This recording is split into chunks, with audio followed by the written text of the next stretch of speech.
Yo, what up guys, it's your boy Williams Fitness back again with another video. Slight change of scenery this time. I'm actually like quarantining, self-isolating, whatever you want to call it, with my girlfriend. I've been here for quite a while now.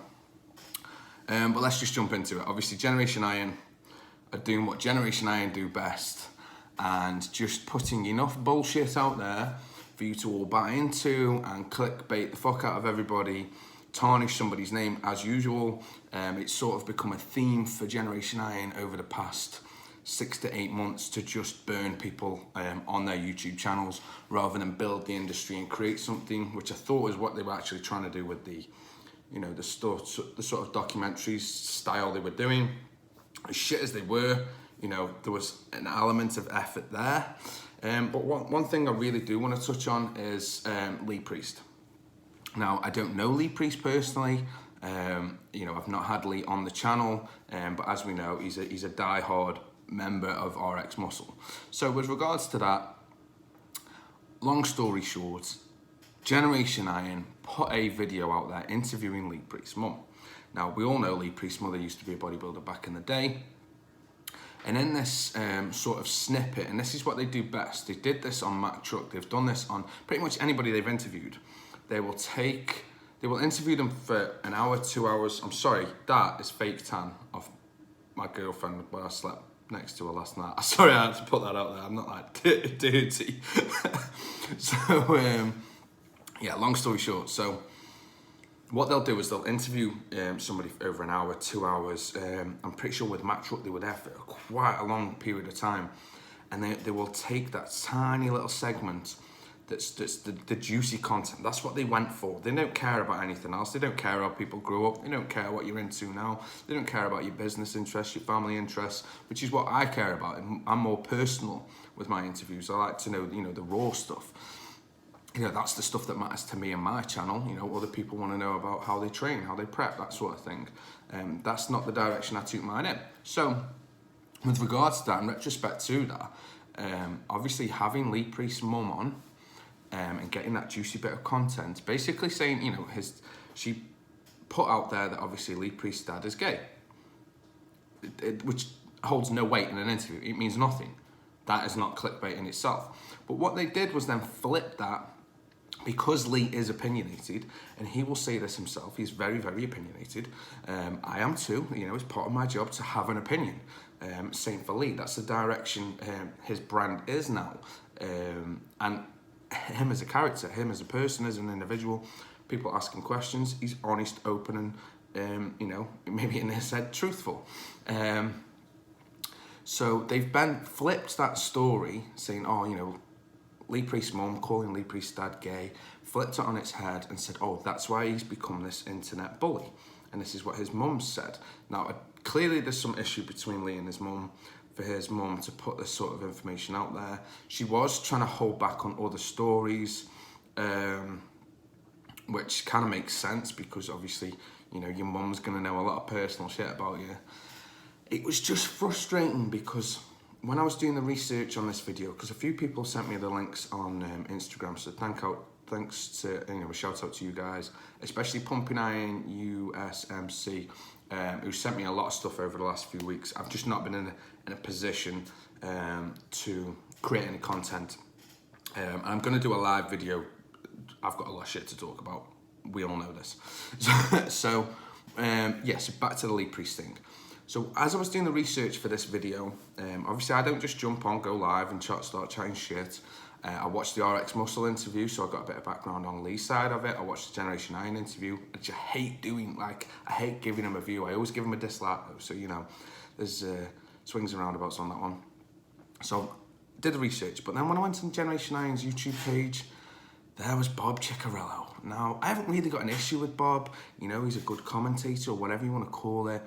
Bodybuilding background-wise isn't amazing. I know him and Dave have got some sort of fucking pathetic beef from a competition back in the day, I think, or some bollocks that no one cares about other than them two. Bob was interviewed by Vlad. This is another how they segment shit up. It's really sly, very backhanded. And basically said, look, you know, it was about creating a bodybuilders union. And Lee Priest back in the day, as we're all aware, had a lot of beef with the IFBB. They had a lot of beef with him. The specifics of it were never, mentioned by the IFBB. Lee Priest has always been very vocal and open about all of this.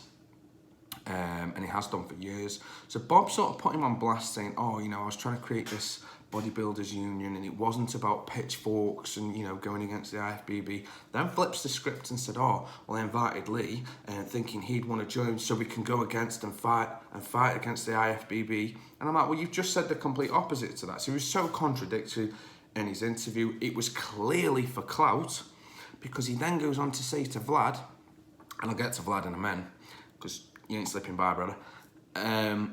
He then goes on to say to Vlad, we can cover this topic in another interview. Another interview? Why would you want another interview, Bob? Like, if you've got something to say about Lee Priest and the bodybuilding union and you're on an interview, say it there and then. Why do you need a second interview? It's for clout. It's so you can get more followers, more subscribers, and get your name out there more. Because you ain't got shit to do, because there's no Olympia pretty much this year. There's no other shows you can stand there and, reminisce about the good old days. So it is for clout. I get it, I understand it, but still, if you're talking on a subject there and then, speak on it, forever hold your peace or whatever. Don't try and start like snaky, get a second interview out of it. It's just BS, mate.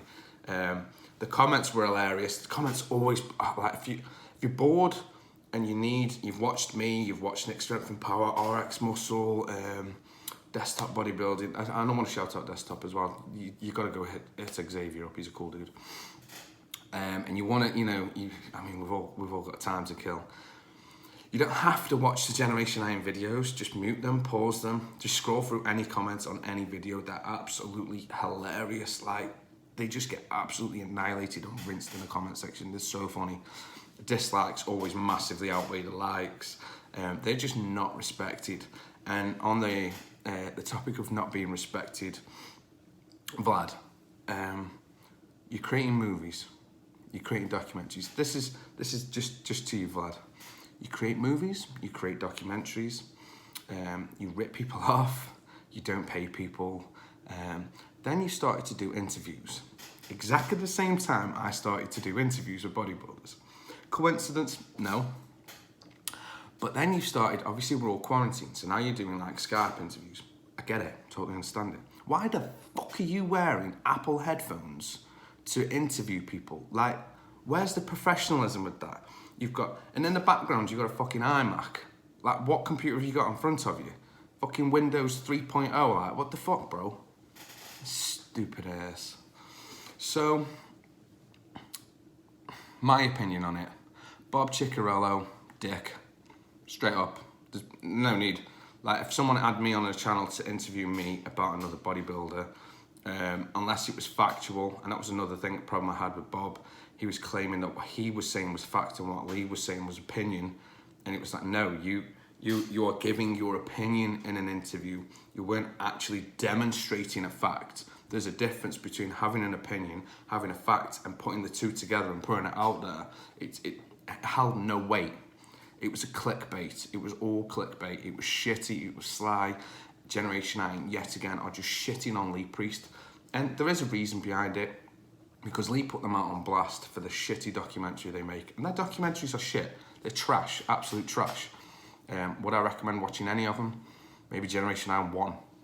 And even that was a scummy move that created a villain and a hero between Kai and Phil, and sort of damaged Phil long term in bodybuilding as the bad guy when he's actually a nice guy. I haven't got a single issue with Phil, and you all know I've got issues with Generation 9. Me and Kenny KO have got issues with Generation 9. A lot of bodybuilders, pros, even like Mac Truck and things like that, we've all had our moments and experiences where we've been burned. Some a lot, some tiny bit. Even like Mac Truck's wife had to come downstairs and be like, Vlad, what the fuck? Like, stop asking these stupid questions. You need to interview him. I don't want to really touch on all that, but still. My thoughts on it all is Generation Iron are doing whatever they can at the minute to get whatever views they can, and they will burn anybody in the process. I don't respect it. I don't respect Vlad. I don't respect anybody other than a guy named Derek at Generation Iron. And I said that in my last email to Generation Iron, which I might put up actually just for the jokes. But yeah, that's my opinion. What are your guys' thoughts on Generation Iron? I mean, since all this started coming out with them, and I'd seen things in the past, obviously other channels have had issues with them. I know Nick has had issues with them. RX Muscle tend to not mention them that much. I obviously mention them on a personal level just because of the shit they did to me, and Kenny the same. For me, it's water under the bridge, but when a story like this comes out, obviously I'm going to give my side to it, and my side's going to hold sort of a bitter taste because of what they did to me anyway. And it's hard to sort of separate myself from that as a journalist. But yeah, comment below, what do you guys think? Do you think Generation Iron are just chatting complete nuts of bollocks just to do anything to get fucking views? That's my opinion, that's my thoughts on it. Do you think as a company, as documentary or filmmakers, that what they do and the content they create holds any value in the industry? Because the thing is with these interviews, they could be so special. They've got the not leverage, they've got the reach to put some fantastic content out there, fantastic interviews, and half the shit that they create is just that, it's just shit. The questions that are asked in interviews are shit. Vlad is probably the worst guy they could have had interviewing. They could have hired another pro bodybuilder like Lee Priest, who would get the fun side out of these bodybuilders, because he's a likable guy and people relate to him. I think if I was to sit in front of Lee Priest and interview him, I'd feel comfortable, I'd have a laugh with the guy. He's funny, he's just a humble dude, he's just a simple, normal guy. So I think if they'd had him interviewing people, you'd get the fun coming out of all these bodybuilders, and I think they'd be comfortable interviewing with a pro. I think if, let's say if we had me and Lee Priest interviewing Phil Heath, I think Lee would get the better interview, comedic-wise, because I think people would be more relaxed around Lee than probably say myself.